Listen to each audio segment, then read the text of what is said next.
অভিযোগ প্রধান শিক্ষকের বিরুদ্ধে। ফের শিরোনামে বেলডাঙ্গা আদিবাসী প্রাথমিক বিদ্যালয়, চাঞ্চল্য এলাকা জুড়ে।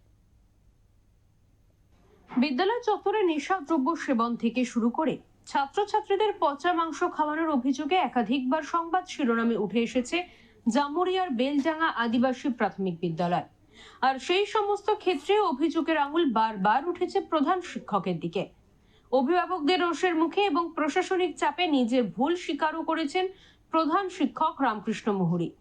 এর আগে ঘটে যাওয়া বিভিন্ন ঘটনাগুলি প্রায় ভুলতেই বসেছিলেন অভিভাবকেরা, কিন্তু মঙ্গলবার সকালে ঘটনায় আরও একবার শিরোনামে উঠে এলো বেলডাঙ্গা আদিবাসী প্রাথমিক বিদ্যালয়। এবার পড়ুয়াদের জন্য বরাদ্দ করা মিড ডে মিলের চাল চুরি করার গুরুতর অভিযোগ উঠল প্রধান শিক্ষকের বিরুদ্ধে। কারণ বিদ্যালয়ে চাল বিক্রি করার কোনো নিয়ম নেই, সরকারিভাবে বিদ্যালয়ে চাল বিক্রি করার কোনো নিয়ম নেই। আজকে আমাদের বার্ষিক ক্রীড়া চলছে, আমাদের খাসকেন্দা মাঠে চলছে, আমাদের জোনাল সার্কেল স্পোর্টসটা চলছে। আজকে সার্কেল স্পোর্টস আজ চলছে, সেই সার্কেল স্পোর্টস আমরা ছেলেদের নিয়ে খেলাতে নিয়ে গেছি।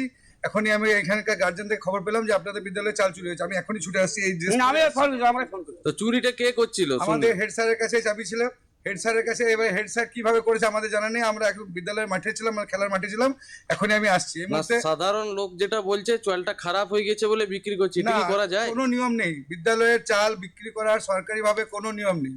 আবার ওই ভদ্রলোক হেডমাস্টার মশাই আমাদের এখানে যিনি মুখিয়া, ওনার নামে অভিযোগ করছে যে ওনাকে বলে। আমি কোনো কিছু জানি না, কিন্তু আমি বলতে পারি একজন টিচার হিসাবে আমাদের যে সরকারি নিয়ম আছে, চাল নষ্ট হয়ে গেলে সেটা আমাদের ব্লকে জানাতে হয়, তারা চাল রিপ্লেস করে দেয়। চাল বিক্রি করার কোনো নিয়ম নেই আমাদের। মঙ্গলবার সেই চাল চুরির বিষয়টি হাতে নাতে ধরেন স্থানীয় বাসিন্দারা।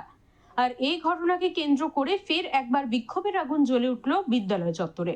বিক্রি করার সিদ্ধান্ত হয় সেটা তো বিডিও সব উপস্থিতিতে সার করে। প্রশাসনিক হিসেবে যদি কোনো চাল বিক্রি হয় না, রিটার্ন হয়। আমি বরাবর চাল আমাদের এখান থেকে স্কুল থেকে রিটার্ন হয়, কিন্তু বিক্রি হয় না।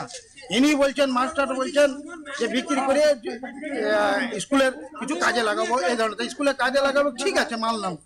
এক তো চাল চুরি মিটিং করে বা সামনে গেটে প্রকাশ্যে বিক্রি করা দরকার। এক তো চাল চুরি, আপনার নামেই বলছে যে আপনাকে বলে নিয়ে গেছি, কি বলবেন? আমাকে মাস্টার কোনো এই ব্যাপারে কোনো বলে না। আমি জানি না যে চাল বিক্রি করেছে না ড্যাগ বিক্রি করেছে, আমি জানি না, পরে জানছি, সবকিছু পরে জানছি। যখন জানছি আমি প্রতিবাদ করছি। মাস্টারটাকে এসে পরে আমি বললাম যে এইভাবে কেন চাল বিক্রি করছেন? চাল বিক্রি করে কোনো নিয়ম নাই, আর আমরা কোনোদিন বলি না, গ্রামের কোনো মানুষও বলতে পারে না। তবে স্থানীয় এবং অভিভাবকদের বিক্ষোভের হাত থেকে রক্ষা পেতে আগে ভাগে বিদ্যালয় থেকে চম্পট দিয়েছে প্রধান শিক্ষক। আসানসোল থেকে জয়ন্ত সাহার রিপোর্ট, ওঙ্কার বাংলা।